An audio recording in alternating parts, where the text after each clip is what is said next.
నమస్తే, నేను మీ నరసింహ శాస్త్రి. ప్రధాని నరేంద్ర మోడీ ఆగస్టు 15 సందర్భంగా రెడ్ ఫోర్ట్ నుంచి మాట్లాడుతూ వచ్చే దీపావళికి తమ ప్రభుత్వం జీఎస్టీ రేట్లను తగ్గించి దీపావళి కానుకను ప్రజలకి అందించబోతోంది అని ప్రకటించారు. ఈ నేపథ్యంలోనే finance minister Sitharaman GST council meeting తర్వాత జీఎస్టీ రేట్లను తగ్గిస్తూ ప్రకటన చేశారు.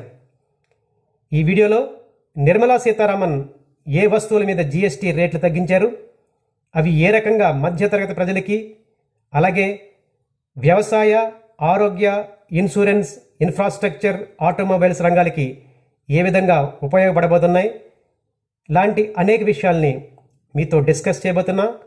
వీడియోని చివరి వరకు స్కిప్ చేయకుండా చూసి నచ్చినట్లయితే లైక్ చేయండి, షేర్ చేయండి. అలాగే నా ఛానల్ని ఇంకా సబ్స్క్రైబ్ చేసుకోకపోతే వెంటనే సబ్స్క్రైబ్ చేసుకుని సపోర్ట్ చేయండి. మీ అమూల్యమైన సలహాల్ని, సూచనల్ని తప్పనిసరిగా కామెంట్స్లో తెలియజేయండి. ఫైనాన్స్ మినిస్టర్ నిర్మలా సీతారామన్ అనేక వస్తువుల మీద జీఎస్టీ రేట్లను తగ్గిస్తూ ప్రకటన చేశారు. అవేంటో ఇప్పుడు చూద్దాం. మొట్టమొదటిది ఫుడ్ ఐటమ్స్. ఆహార పదార్థాల మీద జీఎస్టీ రేట్ని ప్రస్తుతం ఉన్న 12% నుంచి 5%కి తగ్గించారు.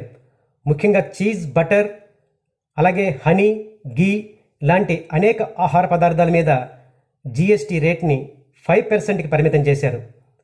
అంతేకాకుండా దేశీయంగా తయారు చేయబడే బ్రెడ్ ఐటమ్స్, చపాతీ, నాన్, పుల్కా లాంటి అనేక ఆహార పదార్థాల మీద జీఎస్టీని పూర్తిగా తొలగించారు. అంటే ఈ పదార్థాల మీద నో జీఎస్టీ. ఈ రకంగా ఆహార పదార్థాల మీద 5%, కొన్ని ఆహార పదార్థాల మీద అసలు జీఎస్టీ లేకుండా నిర్మలా సీతారామన్ జీఎస్టీని సవరించారు. దీంతో ఆహార పదార్థాల రేట్లు ప్రజలకి, ముఖ్యంగా మధ్యతరగతి ప్రజలకి అందుబాటులో రానున్నాయి. ఇక అందరూ సాధారణంగా రోజువారీ దినచర్యలో వాడే హెయిర్ ఆయిల్, షాంపూలు, డిటర్జెంట్లు, సోప్స్, అలాగే డిటర్జెంట్ పౌడర్లు లాంటి అనేక వస్తువుల మీద ప్రస్తుతం ఉన్న జీఎస్టీ 12% రేట్ని 5%కి మార్చారు. అంటే ఇలాంటి అనేక రకాల నిత్యావసర వస్తువుల ధరలు తగ్గనున్నాయి. ఇక ప్రజలు ఉపయోగించే గృహోపకరణాలు, కిచెన్ వేర్లు లాంటి అనేక ఐటమ్స్, ముఖ్యంగా కుక్కర్లు, మిక్సీలు లాంటి అనేక వస్తువుల మీద 12% నుంచి 5%కి జీఎస్టీ తగ్గించారు. దీంతో ఈ వస్తువుల ధరలు కూడా తగ్గి మధ్యతరగతి ప్రజలకి అందుబాటులో రానున్నాయి. అయితే ప్రస్తుతం మధ్యతరగతి ప్రజలు ఎక్కువగా వాడడానికి ఆసక్తి చూపించే రిఫ్రిజిరేటర్లు, ఎయిర్ కండిషనర్లు, అలాగే వాషింగ్ మిషన్లు, కూలర్లు లాంటి అనేక రకాల ఎలక్ట్రానిక్ వస్తువుల మీద, ముఖ్యంగా టెలివిజన్ సెట్ల మీద జీఎస్టీని 28% నుంచి 18%కి తగ్గించారు. దీంతో ఈ వస్తువులన్నీ ధరలు తగ్గి మధ్యతరగతి ప్రజలకి, ఈవెన్ కామన్ మ్యాన్కి కూడా, సాధారణ ప్రజలకు కూడా అందుబాటులోకి వచ్చే అవకాశం ఉంది. ఈ రకంగా మధ్యతరగతి ప్రజలకి అనేక వస్తువులని 5% స్లాబ్లోకి, కొన్ని రకాల వస్తువులను 8% స్లాబ్లోకి మార్చడం ద్వారా నిర్మలా సీతారామన్ వాటి వస్తువుల ధరలు తగ్గి అందుబాటులోకి వచ్చేలా చర్యలు తీసుకున్నారు. ఇక వైద్య రంగం.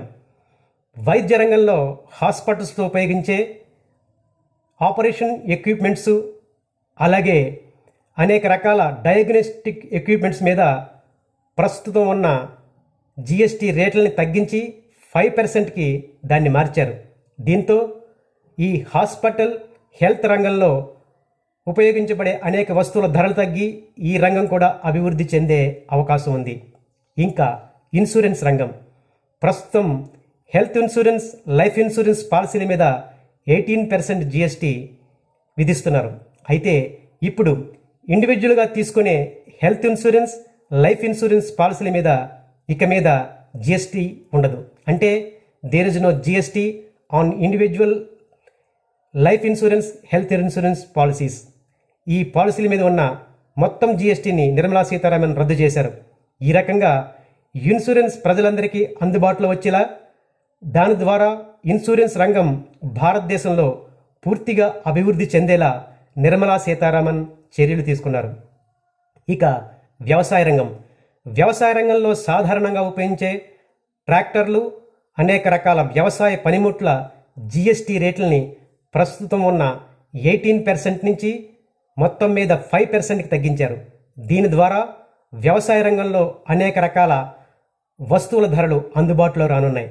అంతేకాకుండా వ్యవసాయ రంగంలో రైతులు ఉపయోగించే ఫెర్టిలైజర్సు, ఎరువుల జిఎస్టీ రేట్ను కూడా 5%కి పరిమితం చేశారు.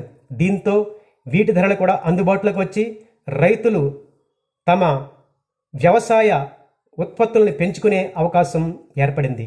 ఇక ఇన్ఫ్రాస్ట్రక్చర్ రంగం. ఇన్ఫ్రాస్ట్రక్చర్ రంగంలో సిమెంట్ది ప్రధాన పాత్ర. ప్రస్తుతం సిమెంట్ జిఎస్టీ రేటు 28% ఉంది. దానిని నిర్మలా సీతారామన్ 18% తగ్గించారు. దీనివల్ల ఇండివిజువల్ హౌసుల నిర్మాణం ఎక్కువగా జరిగే అవకాశం ఉంది. అంతేకాకుండా ఇన్ఫ్రాస్ట్రక్చర్ ప్రాజెక్టులు పెరిగి రియల్ ఎస్టేట్, ఇన్ఫ్రాస్ట్రక్చర్ రంగాలు అభివృద్ధి చెందే అవకాశం ఉంది. ఇక ఆటోమొబైల్ రంగం. ఆటోమొబైల్ రంగంలో సాధారణంగా కామన్ పీపుల్ వాడే కార్లు, అలాగే 3 వీలర్సు, ముఖ్యంగా 350cc ఇంజిన్ సామర్థ్యం కన్నా తక్కువగా ఉన్న 2 వీలర్ల జిఎస్టీ రేట్లని ప్రస్తుతం ఉన్న 28% నుంచి 18%కి తగ్గించడం జరిగింది. దీనివల్ల ఆటోమొబైల్ రంగం కూడా త్వరితగతిన అభివృద్ధి చెందే అవకాశం ఉంది. నిర్మలా సీతారామన్ ప్రస్తుతం ఉన్న 4 స్లాబులను జిఎస్టీ స్లాబుల స్థానంలో 3 స్లాబులని ఇంట్రడ్యూస్ చేయడం జరిగింది. మొదటిది 5% జిఎస్టీ స్లాబ్. దీంట్లోనే 70%కి పైగా వస్తువులు ఈ స్లాబ్లో ఉంచబడ్డాయి. దీని ద్వారా 5% జిఎస్టీతోటే అనేక రకాల వస్తువులు ప్రజలకి అందుబాటులోకి రానున్నాయి. ముఖ్యంగా మధ్యతరగతి కామన్ మ్యాన్కి ఈ వస్తువులు అందుబాటులోకి రానున్నాయి. Next slab 18%. ఈ 18% స్లాబ్లో అనేక రకాల 28%లో ఉండే స్లాబ్లో ఉండే వస్తువులన్నీ 18%లోకి చేర్చబడ్డాయి. కొన్ని 18% స్లాబ్లో ఉండే సర్వీసుల్ని, ముఖ్యంగా హెల్త్ ఇన్సూరెన్స్, లైఫ్ ఇన్సూరెన్స్ సర్వీసుల్ని జిఎస్టీ లేకుండా చేయడంతో అవి కూడా ప్రీమియం తగ్గి ప్రజలకు అందుబాటులో రానున్నాయి. ఇక 28%, 12% స్లాబ్ని మొత్తం రద్దు చేసి వాటి స్థానంలో 40% జిఎస్టీ స్లాబ్ని ఇంట్రడ్యూస్ చేశారు. ఈ స్లాబ్లో ముఖ్యంగా ధనికులు ఎక్కువగా వాడే హై అండ్ కార్లు, ఇండివిజువల్ అవసరాల గురించి వాడే హెలికాప్టర్లు, అలాగే నెగిటివ్ ఉత్పత్తులు, ముఖ్యంగా ఆరోగ్యానికి హాని కలిగించే పొగాకు ఉత్పత్తులు, సిగరెట్, పాన్ మసాలా లాంటి అనేక వస్తువులు, ఆన్లైన్ గేమ్స్ ఈ 40% స్లాబ్లో చేర్చబడ్డాయి. ఈ స్లాబ్ సాధారణ జనానికి, మధ్యతరగతి ప్రజలకి ఎటువంటి సంబంధం లేని స్లాబ్. ఈ స్లాబ్ని 40% జిఎస్టీ రేట్గా డిసైడ్ చేశారు. ఇప్పుడు ప్రస్తుతం తగ్గిన జిఎస్టీ రేట్లన్నీ సెప్టెంబర్ 22 నుంచి అమల్లోకి వస్తున్నాయని నిర్మలా సీతారామన్ ప్రకటించారు. అయితే ఈ జిఎస్టీ రేట్ల తగ్గింపు వల్ల ప్రభుత్వానికి రెవెన్యూ లోటు, ముఖ్యంగా జిఎస్టీ లోటు ఏర్పడే అవకాశం ఉంది. అయితే ఈ రేట్ల తగ్గింపు వల్ల, జిఎస్టీ రేట్ల తగ్గింపు వల్ల ద్రవ్యోల్బణం అదుపులోకి రావడం, ప్రజల వినిమయం పెరగడం వల్ల మ్యానుఫ్యాక్చర్ రంగం, సర్వీస్ రంగాలు అభివృద్ధి చెంది దాని ద్వారా భారత జీడిపి రేటు అనూహ్యంగా పెరిగే అవకాశం ఉందని ఆర్థిక నిపుణులు అంచనా వేస్తున్నారు. ఈ రకంగా ద్రవ్యలోటు, రెవెన్యూ లోటు, జిఎస్టీ లోటు ప్రభుత్వానికి వచ్చినప్పటికీ ఈ అభివృద్ధి ఫలాలు భారత ప్రజలకు అందడం ద్వారా ఈ లోటు పూడ్చుకునే అవకాశం ఉంది. ఈ రకంగా నరేంద్ర మోడీ అనేక రకాల, ముఖ్యంగా మధ్యతరగతి ప్రజలు వాడే 70% వస్తువుల మీద కేవలం 5% జిఎస్టీనే వేయడం వల్ల అనేక రకాల నిత్యావసర వస్తువుల ధరలు తగ్గి సామాన్య ప్రజలు, మధ్యతరగతి ప్రజలు ఊరట పొందే అవకాశం ఉంది. ఈ రకంగా నరేంద్ర మోడీ ప్రభుత్వం ప్రజలకి దీపావళి కానుకగా జిఎస్టీ రేట్లను తగ్గించి అందించారు. Thank you.